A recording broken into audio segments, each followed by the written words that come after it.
Hello students, today I am going to teach you the topic structure of muscle fiber.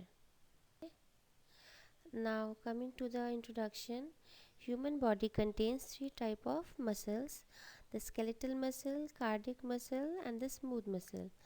Our body contains about 40 to 50% of the total body weight is the skeletal muscle. Now coming to the different type of muscles, you can see here the cardiac muscle, the skeletal muscle and the smooth muscle. You can see the different type of structures of the muscle fiber. The cardiac muscles are branched, you can see here. The nucleus is in the center of the cell muscle fiber, and the striated, you can see the striations, dark and light bands in the cardiac muscle fiber. The cardiac muscle fiber is found only in the heart. And coming to the skeletal muscles, and the most important point in the cardiac muscle, it is involuntary. Okay, it is not under a control.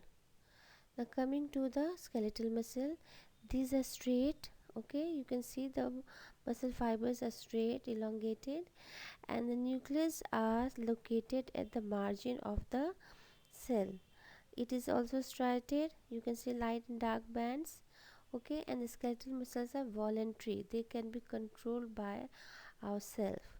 Now coming to the smooth muscle, they are spindle shaped, you can see in the figure, and it has single nucleus which is located in the center, and there are no striations in the muscle fiber. It is also involuntary. And now coming to the location, skeletal muscle, the cardiac muscles, I have told it is found only in the heart. The skeletal muscle are found all over the body. It is connected by the in the body through tendons to the bone. Okay, the muscles are attached to the bone through tendons. Coming to the smooth muscles, these are found in the visceral organs and the blood vessels. Okay,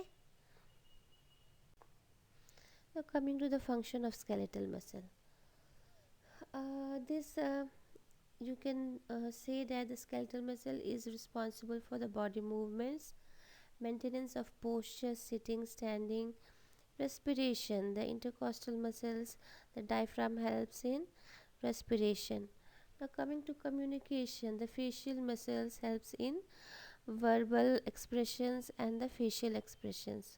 Okay, constriction of organs, muscles, smooth muscles helps in constriction of organs and vessels like the peristalsis of the gut, vasoconstriction of the blood vessels. Okay, now coming to production of body heat by the process of thermogenesis, muscle helps in regulation of body temperature. Now coming to skeletal muscle characteristics, most are attached by tendons to bone, which I have told. The cells are long, thin and multinucleated, called fibers. They are long and thin, that's why called fiber. And striated, have visible bandings. They are voluntary, they are subject to conscious control, and the cells are surrounded and bundled by connective tissue. Now coming to the simple terms which are used differently in the muscle for the cell organelles, like the sarcolemma is used for cell membrane, sarcoplasm for the cytoplasm, sarcoplasmic reticulum for the endoplasmic reticulum, and sarcosome for the mitochondria. Now coming to the connective tissue covering of the skeletal muscle, it is the epimysium. First the epimysium which surrounds the entire muscle, then the perimysium which surrounds the bundle of muscle fibers, and the endomysium which surrounds the. Now coming to the the skeletal muscle are composed of muscle cells called fibers, connective tissue, blood vessels and nerves. Fibers are long, cylindrical and multinucleated. They tend to be smaller diameter in the small muscles and larger diameter in the large muscles. The length vary from 1 mm to 4 cm. The skeletal muscle fibers develop from myoblasts. Myoblasts are the myogenic cells from which the muscle cell develop. The number remains constant from the birth, they only increase in size. There are striations on the skeletal muscles, They look dark and light. Looks dark and light banding called striations. Okay. The nuclei peripherally located. I have told all you that. Now come to the structure. Here you can see the bone from which the muscle is attached by the tendons. Okay, there are the epimysium covering, then the single muscle bundle is covered by the perimysium, and a single muscle fiber is covered by the endomysium. Okay, now coming to muscle fiber anatomy. The sarcolemma, which is a cell membrane, surrounds the sarcoplasm, the cytoplasm of the fiber. This sarcoplasm contains many of the cell organelles that are same like in other cells. Okay, an abundance of oxygen binding protein called myoglobin is found in the cytoplasm of the muscle fiber. This is the special characteristics of the muscle fiber. It contains myoglobin which binds oxygen. Okay, now there are punctuations in the sarcolemma which are called transverse tubules or the T tubules. Okay, they are narrow tubes that extends into the sarcoplasm at right angle to the surface, and they are filled with extracellular fluid. I will teach you this in the other slides, okay, about the transverse tubules. Now coming to the muscle proteins, there are some muscle proteins. I'm going to name here. They are called the contractile proteins, regulatory proteins, and the attachment proteins. Contractile proteins are the actin, called the thin myofilament, and myosin, called the thick myofilament. There are regulatory proteins called the tropomyosin and the troponin. Now troponin are of three types: troponin T, troponin I, and troponin C. Okay, attachment proteins. These are the titin, nebulin, alpha-actinin, and dystrophin. Here in the figure you can see from the beginning the muscle bundle from which comes the muscle fiber, and in the muscle fiber there are the muscle proteins, the actin and the myosin filaments. Okay, these are the myofibrils, actin and myosin filaments which form the sarcomere. Okay, here you can see the thick and the thick filaments. Now come to the structure. Here you can see the bone from which the muscle is attached by the tendons. Okay, there are the epimysium covering, then the single muscle bundle is covered by the perimysium, and a single muscle fiber is covered by the endomysium.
Now coming to skeletal muscle characteristics. Most are attached by tendons to bone, which I have told. The cells are long, thin, and multinucleated, called fibers. They are long and thin, that's why called fiber. And striated, have visible bandings. They are voluntary, they are subject to conscious control, and the cells are surrounded and bundled by connective tissue. Right? Okay. The actin site can bind myosin during the muscle contraction. Tropomyosin, an elongated protein, winds along the groove of the F actin double helix. The troponin is composed of three subunits: troponin A, troponin T, and the troponin C. Troponin A binds to the actin, troponin T binds to the tropomyosin, and troponin C binds to calcium. During muscle contraction, this site is uh, uh, open and the myosin head gets attached to that site. Okay. Now coming to the myosin or the thick myofilament. Many elongated myosin molecules shaped like golf clubs. Single filament contains roughly 300 myosin molecules. Molecules consist of two heavy myosin molecules wound together to form a rod portion lying parallel to the myosin myofilament and two heads that extends laterally.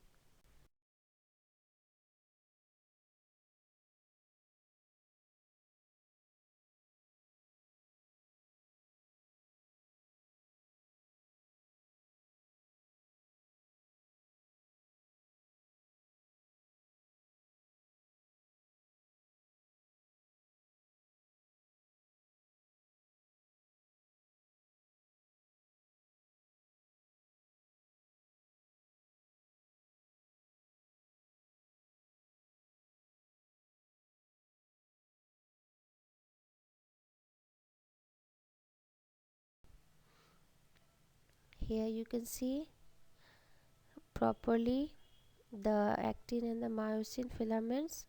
Okay, this is the myosin head. Here my this is the actin, the tropomyosin, and the troponin. Okay, troponin covers the myosin binding site on the actin. During muscle contraction, the myosin binding site is becomes open and head of the myosin gets attached to actin and muscle contraction occurs. Sarcomere, these are the repeating functional units of a myofibril. About 10,000 sarcomeres per myofibril end to end is found. Each is about 2 micrometer long.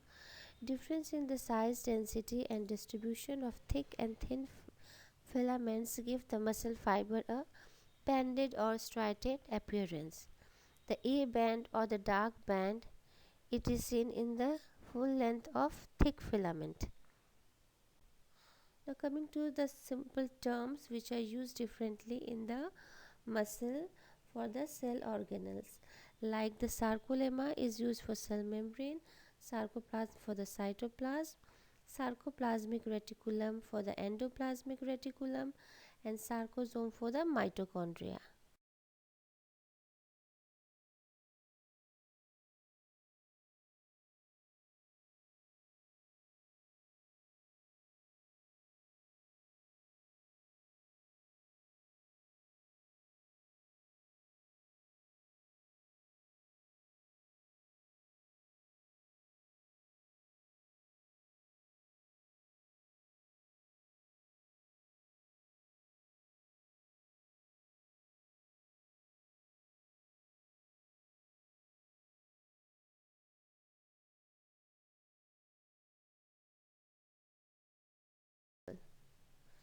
Here you can see the sarcomere.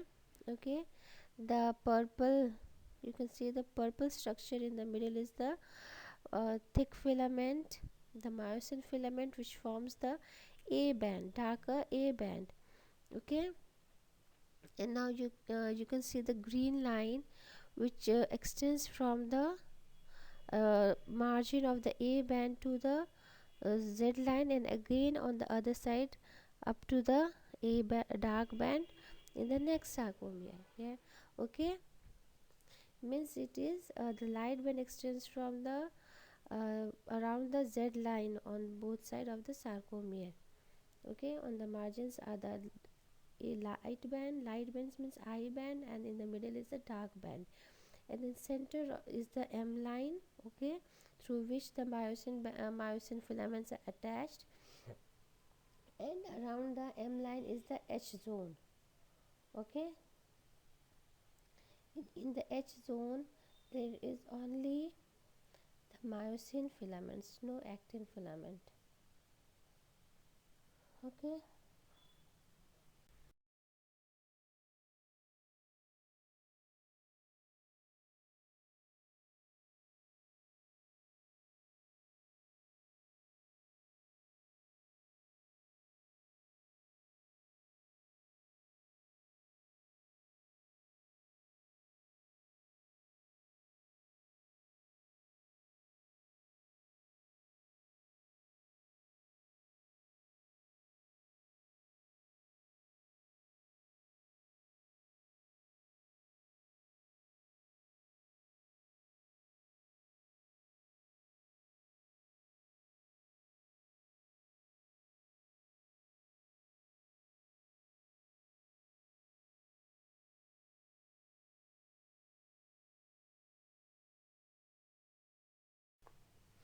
now coming to the function of skeletal muscle. This You can say that the skeletal muscle is responsible for the body movements, maintenance of posture, sitting, standing, respiration. The intercostal muscles, the diaphragm helps in respiration. Now coming to communication, the facial muscles helps in verbal expressions and the facial expressions. Okay, constriction of organs, muscles, smooth muscles helps in constriction of organs and vessels like the peristalsis of the gut, vasoconstriction of. Here you can see the T tubules are invagination of the sarcolemma. Okay, and inside you can see the sarcoplasmic reticulum. All the two sarcoplasmic reticulum and one T tubule forms a triad. You can see there is ryanodine receptor, that is the calcium release channel, okay, on the sarcoplasmic reticulum, and dihydropyridine receptor, it is also a calcium channel on the T tubule. This got activated during the muscle contraction and helps in calcium exchange during muscle contraction.